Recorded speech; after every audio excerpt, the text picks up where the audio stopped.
G'day there guys, Marky here, and welcome back to another exciting episode of Reddit relationship advice that I will be reading out. Now if that sounds like a good time to you, I want you to subscribe because I will be uploading more videos whenever I'm bothered to. With that said, I want you to sit back, relax, chug a prawn to the Barbie, let's get right into today's episode. Let's go. Posted by user ThrowRA-Dad-Wedding400, titled, My dad, 55 male, won't walk me down the aisle, 30 female, and I want to know if I should uninvite him from the wedding.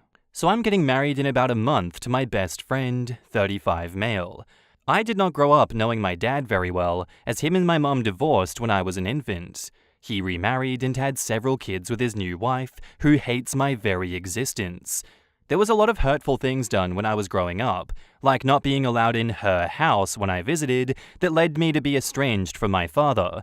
He never really made much of an effort, but after I was 18, I completely cut him off for my mental health and stopped answering the few calls that he attempted. He tried to get into contact every once in a while over the years, but I honestly just ignored him. I was hurt and angry.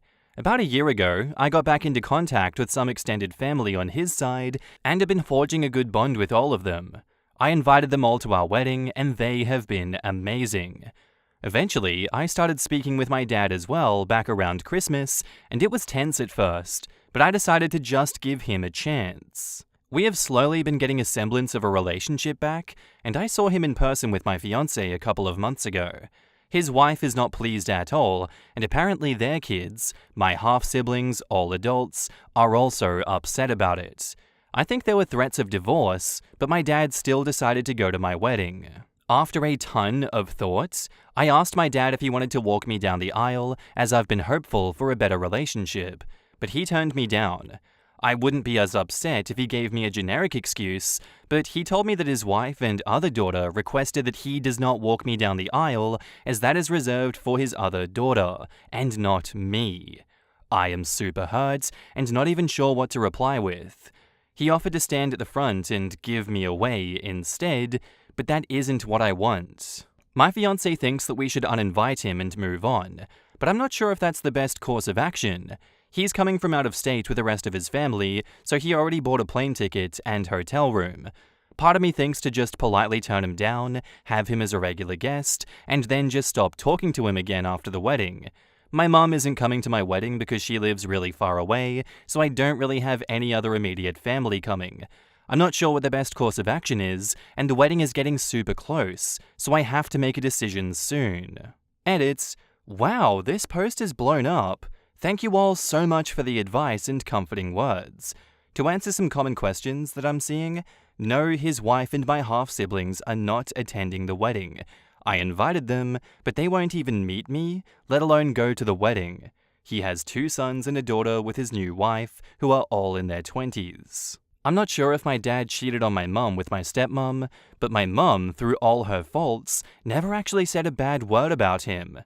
He did marry my stepmom by the time that I was 2 years old though, so there wasn't much time in between marriages. They are also very Christian in the worst way, as in they don't really follow what they claim to believe. My mum cannot fly as she has panic attacks. She also is actually a worse parent than my dad in a lot of ways, believe it or not. I have no male relatives to walk me down the aisle. I also never wanted him to give me away, as I think that's dumb. I just wanted my dad to act like my dad for one moment. My fiancé and I have decided to walk down the aisle together as one of you suggested, so that part is settled. I'll update everyone once I decide what to do and if there is any response. In the comments, I would not want a relationship with a man who saves walking down the aisle for his important daughter. What would you want that at your wedding for? He doesn't view you as his daughter. He isn't a father. He is just a sperm donor. Yeah, man. Don't let that stuff get you down. This is a big event, and adopted family, in my honest opinion, beats blood more often than not. This is what I'm thinking. You don't need anyone to walk you down the aisle or give you away, because you are your own woman and you've got yourself there. You chose him, and those outdated policies don't apply. You don't have to uninvite him. Let him endure the shame that he will feel as a regular guest there, and realize you don't want nor need him to perform in any capacity. But he can certainly bear witness to your triumph. There is nothing quite so powerful as the realization that you are in a place of shame when you're supposed to be in a place of honor. And if his family has a good relationship with you, they are going to do all the work for you. Shame is a useful tool for people to realize they messed up. Anyway, congratulations on your upcoming ceremony. If nothing else, random internet stranger is super happy for you and your soon-to-be husband. Best of luck to you both. I am so very sorry that you grew up without a father, and I'm equally sorry that you put yourself in such a vulnerable state and he shot you down. Really, what you decide to do about rescinding the invitation is entirely your decision. Is there a male figure on his side of the family who's coming to the wedding and could take his place? Perhaps his brother or father, or maybe a male figure on your fiancé's side of the family. Whatever the outcome, I wish a beautiful day for you. You are creating a whole new family for yourself by joining your fiancé's family. All the best of luck to you. I was going to suggest your future father-in-law walk you down if you were set on somebody having that role. I don't know what kind of relationship you have with your future father-in-law, but it could be a good bonding moment for you two. You say that you have a relationship with other members of his side of the family? Tell them ahead of time that he's doing this. Not in a, oh, poor me way, but in a, just wanted you to know that I'm not rejecting this side of the family. Dad's wife thinks that he can only walk one daughter down the aisle ever, and it has to be her daughter, not me. Then just invite him as a guest, since you want to have a birth parent attend. I guarantee that someone in your family is going to make things very awkward for him/them, and that's okay. Seriously, if I heard this about a brother, I would be chewing him out so fast his head would spin. An uncle, well, I'd probably tell my mum, and then chew out my cousin. And now, onto the update. Hello everyone. I just wanted to start by saying thank you so much for your kind words and advice on my original post. It made me feel so much better. We had an amazing wedding and honeymoon. Everything went really well. My husband wants to thank everyone who said some form of listen to your fiancé. I'll start with what happened right after my post. I did uninvite my dad from my wedding. The whole interaction was too hurtful to let go of. Before telling him I was uninviting him, I spoke to my aunt/his sister, Sandy, 50s female, who was furious at her brother for what he said to me. She has been such a great support of me and my husband, which has been amazing, honestly. After I sent my dad an email detailing how awful he had been and that he was uninvited, Sandy called him and yelled at him for being an asshole. He replied to my email with a bunch of nonsense deflection about how he has to make sure both sides are happy, but apparently told Sandy, not me, that he was sorry and that it was a miscommunication. He claims to Sandy that he was only trying to negotiate with me, and that he would have walked me down the aisle if that was what I really wanted. I highly doubt that. My mother-in-law, who was extremely conservative and religious, actually said my dad needed to grow some balls, which shocked literally everyone. I replied to him that I stood firm on my decision to uninvite and to not contact me again until after the wedding, but that if he did contact me at all, it better be with the understanding that he needs to be present in my life the same way that he is with his other kids, otherwise to not reach out again. Around this time, right before the wedding, I called my mum and asked her about what really happened with her and my dad when I was a baby, because she never talked about it with me growing up. Unlike my dad and stepmom, my mum never once said anything bad about my dad to me. She was always neutral or positive about him, which I have since thanked her for, as it let me come to my own conclusions about what a deadbeat he is. My mum and I had a good cry about everything, and she let me know how abusive and awful my dad was to her when I was a baby after they split up. I also found out that he married his new wife when I was less than a year old, which is insane considering that my parents were still 100% together the day that I was born. Sandy swears up and down that she introduced my dad and stepmom to each other after my parents split, as they, stepmom and Sandy, were classmates in college. I don't really care either way at this point. It's just interesting to see how no one has a clear idea of what happened. My thought is that they were cheating and then they used Sandy to introduce them to cover up their behavior. Keep in mind, they are all very Christian, even though they clearly don't follow any of their religious teachings. I didn't hear anything from my dad during the wedding, and Sandy and her family still came. We all had a blast, and everyone was so happy for us. The pictures turned out great, and there isn't anyone in them that I wish could be photoshopped out. So I definitely knew that uninviting my dad ended up being the best decision that we could make. I talked to Sandy about my dad over the holidays, and she said that him and his wife/kids were refusing to go to any family dinners or parties because they're upset that everyone else talks to me. I have been in regular contact with Sandy, my Uncle Jerry, and all of their kids, which makes my stepmom feel betrayed. Sandy is pissed at her because they used to be friends, but never understood what her issue was with me. I found out my stepmom treated me like crap the second she had her first kid when I was still a toddler, which probably doesn't surprise anyone. I didn't hear from my dad all through December, but finally, in late January, I got a random email from him. He sent a long email blaming me for him not being in my life, telling me his wife and kids are more important, but that we need to still be in each other's lives. It was the most BS email that he had sent me so far, and completely disregarded my wishes back in October when I told him to not contact me unless he was going to treat me like his actual child. I ended up not responding and just blocking his email. I also told Sandy to not share any of the pictures or videos from the wedding with him and to not talk about me with him. I think this will be the end of the relationship with him, since he is clearly incapable of being a parent to me. I feel a lot more at peace with everything that happened, and I'm completely okay with how it all turned out. One commenter in my original post said something along the lines of not knowing if my dad would have been a bad parent since he wasn't around, and that really has stuck with me. Thinking about it now, he probably would have been even worse had he actually been in my life. Unfortunately, both of my parents are emotionally stunted, but I made a good use of the life that was handed to me and will hopefully break this cycle with my own kids one day. I didn't mention in my last post that my husband and I are going to be moving to the same state as my family in the next year. I was worried at first, being closer to my dad, but honestly, he and his bitter wife and kids can do whatever they want. I'm just going to live my life how I want to. We were planning on moving to this state before I ever got back in contact with my family, so we will continue to do what is best for us. Anyways, thank you again, kind Redditors. You really helped me not feel sad or upset for my wedding day. In the comments, Lady Ice Is says, "I'm so glad that you had a wonderful wedding. I wish you and your hubby the best in the future. Live the best of your life with hope, faith, and love. Best revenge you can have. P.S. Something to think about. Stepmom may have told your step-siblings that daddy had an affair, and that may be why they hate you. Good riddance. You don't need people like that in your life. They're probably mad that you grew up well. Live your life to the fullest." One more thing to note.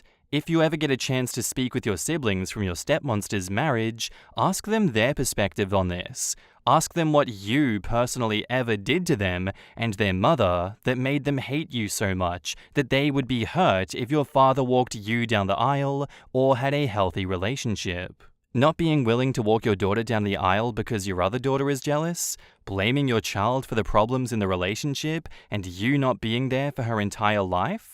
She didn't lose her father because you can't lose something that you never had. Dude couldn't grow a spine for a single day. His wife is married to him with kids and is so insecure that he had a past, she punishes the child. Probably even poisons her own kids against the ex-family. They deserve each other, and I hope they have a long life of wedded misery. I disagree. The dad does have a spine. He's very immovable of his will, and his will is to prioritize his new family. He blames them for his choices, but he's the one making them. Now, I know someone truly spineless in my extended family. He's the kind of person who agrees with the last person he spoke to before changing his mind on his own later on, and then being influenced again. So even if he commits to something, you never really know if he'll follow through. and then he blames everyone else for the choices that he ends up making. Unfortunately, you're right. There is no spineless man, just a massive, massive asshole. Grand Joe says, I absolutely adore that the aunt is driving her sister-in-law and former friend crazy by still having a relationship with OP. Just living a happy life without them drives people like that insane. No, you have to cut her off because we are cut off. My dad still randomly sends me emails claiming that his sister is evil and will totally steal from me. She's the opposite of evil, keeps trying to overpay me for running her errands, shoves a cold drink and home-cooked food at me whenever I show up with her shopping, always throwing gifts at me. Last time was a bunch of kitchen towels that she made specifically for me, about the size of a paper towel and with a little loop so it's easy to hang dry. 41 Flavors and Then Some says, how to be a piece of shit. Forsake your child, especially for a new partner, and then actively mistreat your partner's child or children from a previous relationship. The dad and step monster are evil and awful. I hope they have many years of making each other absolutely miserable. People like that really make me hope that there is a Christian heaven and hell so I can see them down there with me, a proper sinner. I'm genuinely curious what could be wrong with the mum that she's worse than all of this. She mentioned emotional immaturity, so that means that OP was responsible for helping her mum with the mum's emotions and was basically neglected by her mum. It's a weird sort of neglect because it's all emotional, which isn't recognized as abuse, but it sure messes kids up. Our next post is by user No Meat Please, titled, My 27 female, boyfriend 30 male, of 9 months, knows I'm a vegetarian and put meat in my food without my permission. The guy I'm dating is sort of a good old boy. Hell, I live in an area where most of the guys would probably describe themselves with that phrase. I'm a vegetarian and have been since I tried to kill a chicken when I was 15 and couldn't go through with it.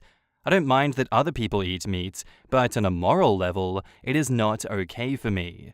I'm not the vegetarian police, but I also get tired of having to explain to people around here that I do get enough protein. I'm small-framed and around 118 pounds, and that I'm not eating the vegetables they cooked in lard. My boyfriend teases me about being a vegetarian, but behind closed doors, he is, or was, actually really accommodating about it. He cooks me vegetarian food and says eating less meat has helped him take off a couple of pounds. He had me and some friends over the other night. He made pork chops for them and a big salad for me. While I was eating my salad, I kept thinking that something was off. The dressing was so oily and had a really strong flavor. He always makes his own dressing, so I asked him what he used. We had all been drinking, and at this point, his 2 friends start cracking up. I'm sort of clueless, so I'm waiting for him to answer. He tells me that he mixed in lard for extra flavor, and he didn't think that I would notice. At this point, I just freeze mid-chew. When he sees my reaction, he starts to tell me that it's not a big deal. It's just a joke. Don't get upset, etc.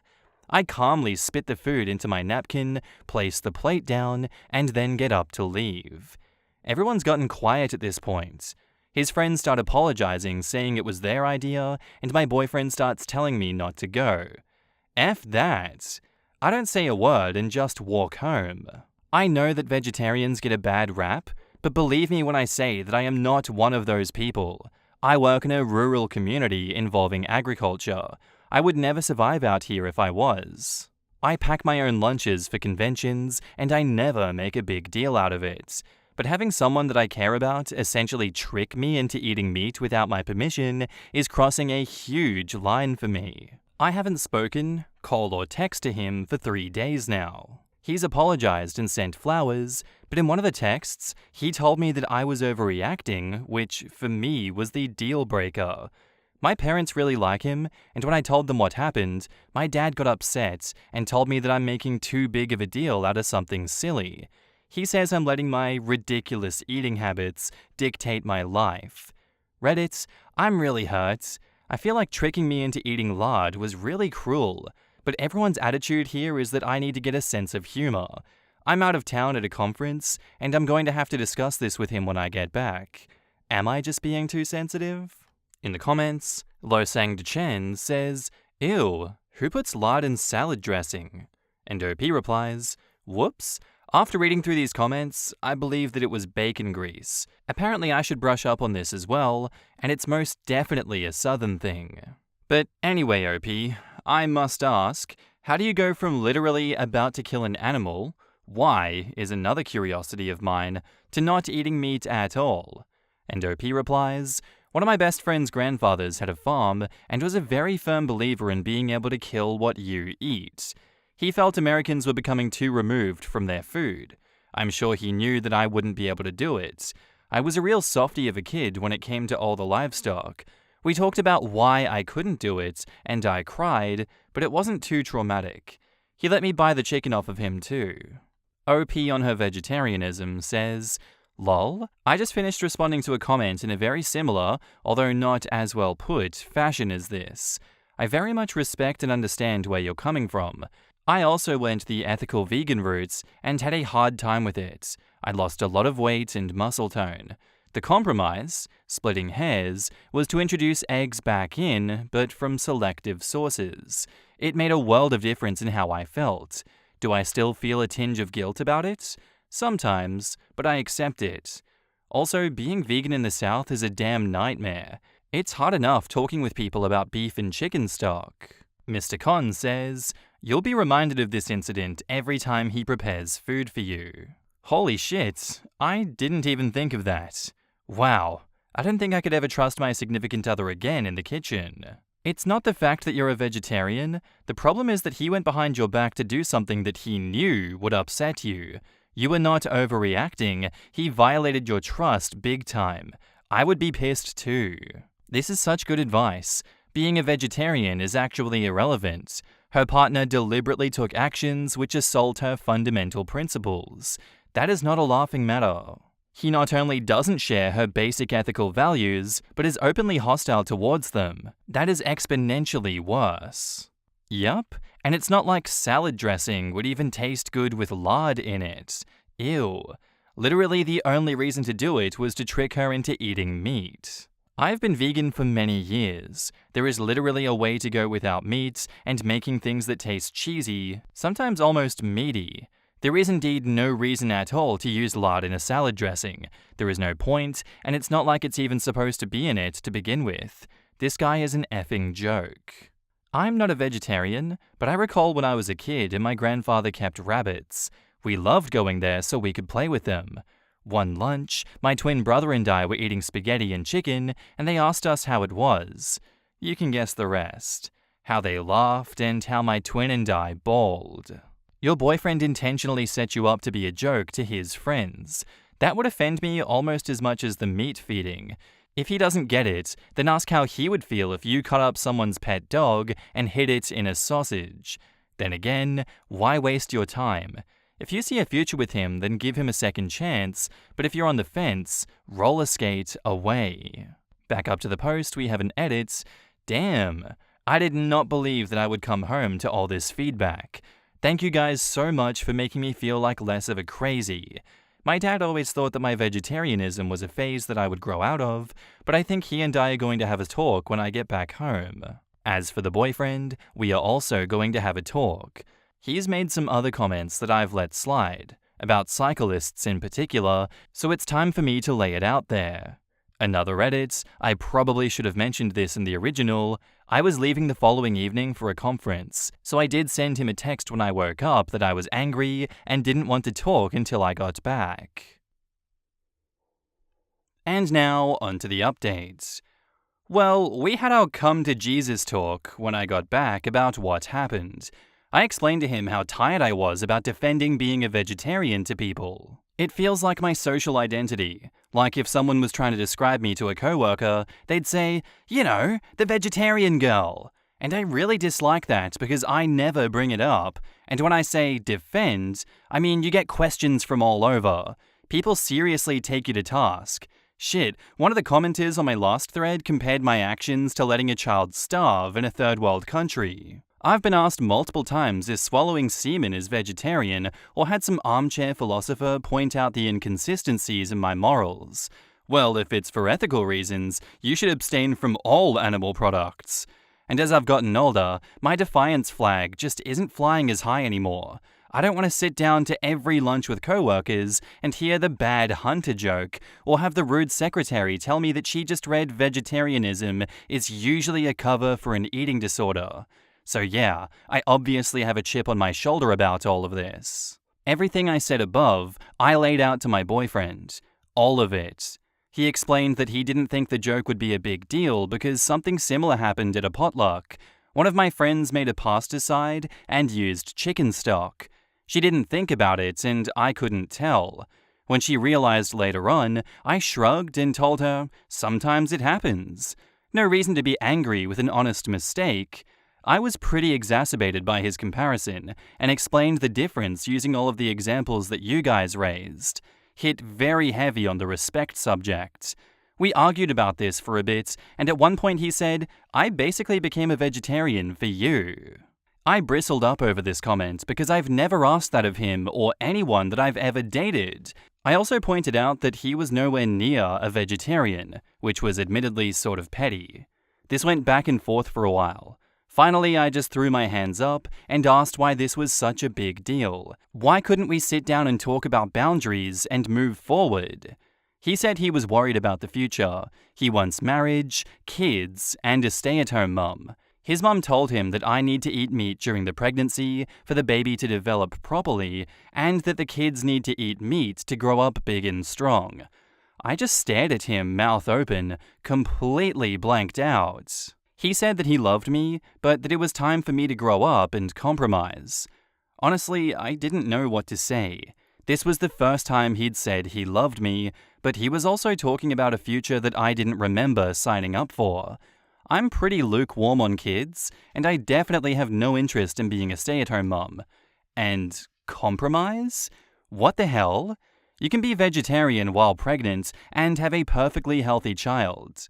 I think I was just overwhelmed. I said something along the lines of, I think you have the wrong girl, and went home pretty defeated. The next night I went to talk to my dad about what he said. Initially he claimed he was worried for my health and brought up my bad run with veganism, which was a fair point, but after some poking and prodding, he finally just said, I'm just worried that you're never going to find someone. Sigh. Deep down, I think I knew that was his main concern. All the rest of my siblings are married and have children, so I'm already the odd man out. Add on to that the liberalism, the college degree, atheism, veggie. I told him that boyfriend and I broke up and burst immediately into tears. He gave me a big hug and told me that he supported and loved me, but he wanted to be able to lie on his deathbed and know that I would have someone to take care of me. I went home and stared at a wall for 3 hours. I'm okay, but still sorting all my feelings out. I had a heavy night of whiskey drinking, a long morning of puking, and then I brought some anti-aging cream. My friends are taking me on a trip next week, which I'm really looking forward to. That's about it. In the comments, a deleted user says, so in high school, I dated a girl that was vegetarian. Had no idea, so when I asked her out to dinner for our first date, that is when she told me. I was pretty much like, okay, cool. Are there places that suit your diet better than others? Will it bother you if I order a steak or a burger? It was a quick talk. Didn't bother her that I wanted to eat meat, and we found a place that she liked that would suit the both of us. The bottom line? I was 16. Even at 16, I respected her decision to eat how she wanted and never would have even imagined trying to sneak something in that she wouldn't normally eat. There's someone out there for you. You just haven't found him yet. Don't get discouraged. Beyond this, it may be worth moving to somewhere where your eating habits won't be a big deal. I've lived in San Diego and the SF Bay area, and in those places, telling people that you're vegetarian is really no big deal. Most people I've been around take it as if you need to eat halal or lactose-free, in that they just think, okay, so they have a dietary restriction, let's pull up Yelp. Being around people who need to eat vegetarian, vegan, halal, kosher, etc., it barely even registers to me anymore. Yeah, I don't think any partner who would mess with their significant other's food intentionally, even on something non-medical, counts as still a good guy. As soon as I got to the bit about contaminating her food, I was thinking, dump this asshole. This idiot let his moron friends talk him into pranking someone he supposedly loves? Like her dietary choice is an argument that could be won through pranking? F off with that childish bullshit. Doesn't matter where you live, where you come from, it is 90s era middle school cafeteria.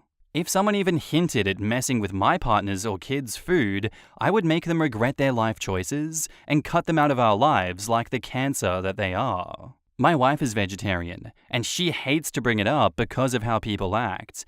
It took her a long time to feel comfortable even telling servers at restaurants that she doesn't eat meat, and she wants to confirm that there is no meat in the dish. For all the complaining about how insufferable vegans and vegetarians are, they are nothing compared to how a lot of people act around vegetarians. It's really not hard to be respectful of other people's choices. I've got an egg allergy, and so I'm always confirming that there is no egg in the dish or choosing vegan options because it's just easier. The total 180 that people have from thinking it's a vegetarian and vegan thing to realizing that it's an allergy is wild. Total attitude change. Our next post is by user Girl Lunar Explorer, titled, "Our neighbor is a crazy drug addict who has multiple restraining orders against him, but since his parents own the apartment, the HOA can only fine him. We also own our own apartment for context. Our neighbor downstairs and one over to us has had mental health issues for years, and apparently is a drug user as well. A few years ago, he attacked our neighbor in the next building with a bat and spent some time in jail. Things were quiet for a while when he got out, but then he started using again and alienated both his sister and his parents, who have since moved out of the apartment and abandoned him, but continue to pay rent and any fines the HOA levies against him.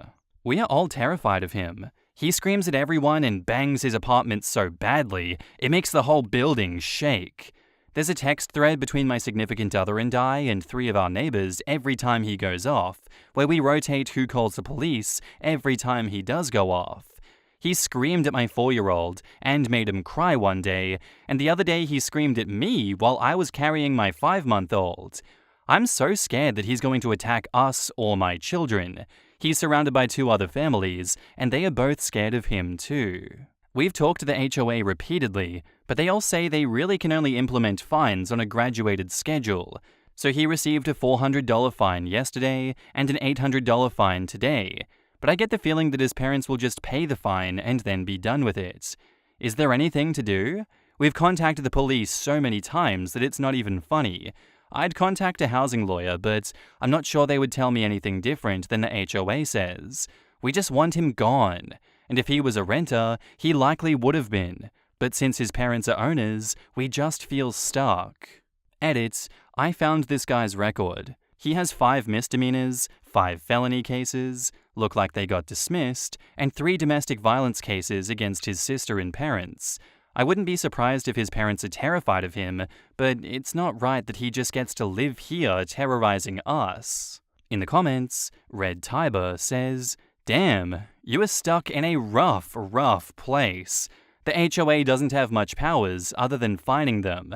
The police can't do much because the guy hasn't really committed a crime yet, other than maybe some noise ordinances. If you don't do anything, then yeah, he could easily attack your children or husband or any other innocent. The police can arrest him then, but what good does it do if someone is seriously injured or killed? You're just waiting for the inevitable at this point. Even if the parents stop paying the fines, to get them to boot the son out will take time because the son has tenant rights, lol.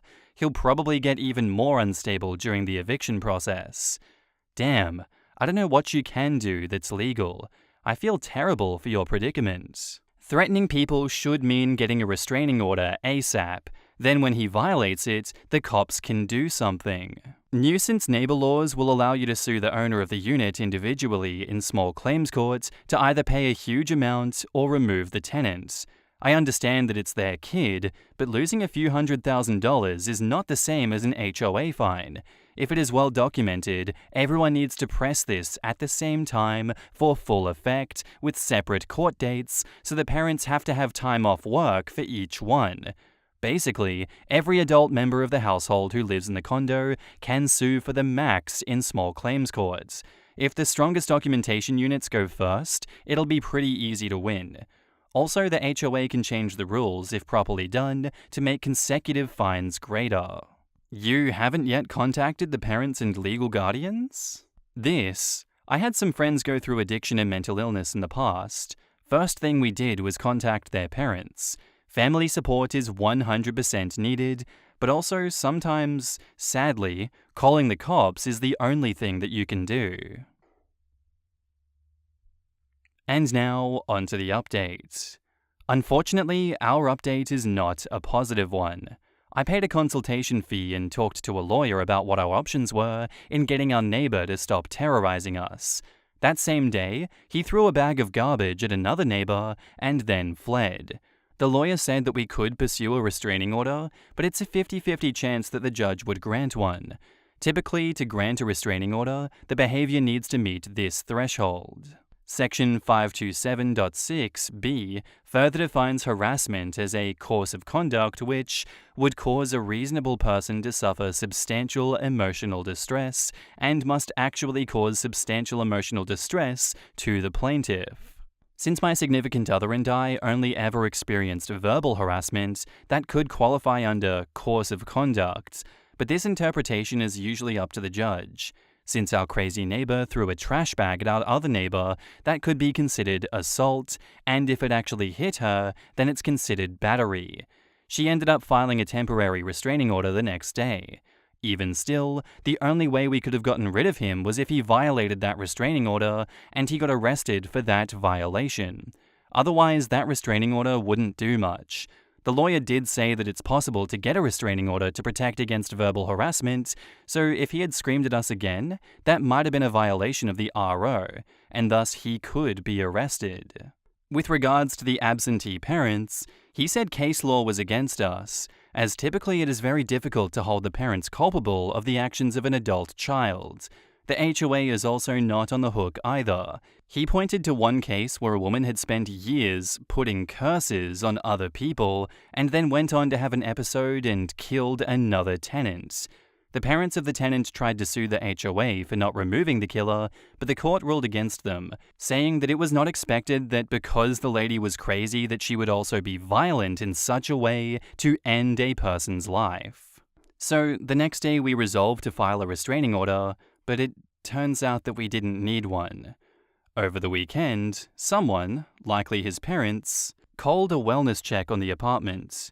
The police apparently checked in at 1 a.m. on Saturday and found the apartment completely ransacked. His body was in the bathroom. I don't know, man. This all sucks. I really wish he could have gotten the help that he needed and that his parents hadn't abandoned him. But likely they were just as afraid of him as we were and didn't want him to be homeless. On the other hand, he was a terrible effing person who terrorized all of us and made us afraid to live near him.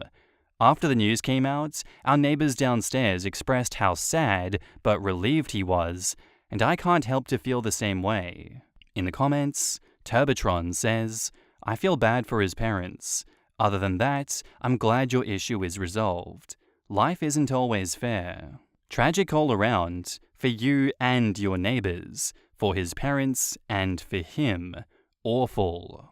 Quotes, he pointed to the case where a woman had spent years putting curses on other people and then went on to have an episode and killed another tenant.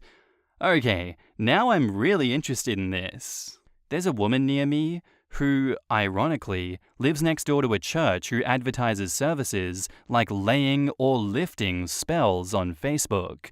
I work in a school and am shocked at the number of students who tell me their parents use her services. This is suburban Melbourne, Australia. I wouldn't have thought that it was common, but apparently it is. Heyo Meatballs says, "When someone who hurt you dies and you feel relieved, that doesn't make you a bad person. You are allowed to be relieved that they can't hurt you or anyone else anymore." It takes a lot for me to wish someone dead. It takes a lot less for me to not shed a tear when they die. Yeah, I don't think I've ever wished someone dead, but there are a couple of people, now out of my life, who I wouldn't piss on if they were on fire, and a couple more whose deaths will come as pleasant news. Mental illness is scary. We like to see sick people cured, but sometimes sick people can be really difficult to be saved. The whole situation is just sad all around, and I do feel bad for the neighbor's parents having to go through all of this, but even with all this happening, at least all the misery is over. I've got at least 3 diagnosed mental illnesses, bipolar type 2, GAD, and PTSD, and I am legitimately terrified of ending up like this awful deceased neighbor. My psychiatrist has told me that my illnesses aren't my fault, but are my responsibility, so I do whatever I can to stay stable, hold down a job, and live a quiet life. I'd be lying if I didn't say that I had nightmares about turning into the neighborhood crazy guy, or worse. And that's where I'm going to end today's episode, guys. I do hope you enjoyed. If you did, let me know what you thought of it in the comments down below, and I'll see you in the next one. Bye.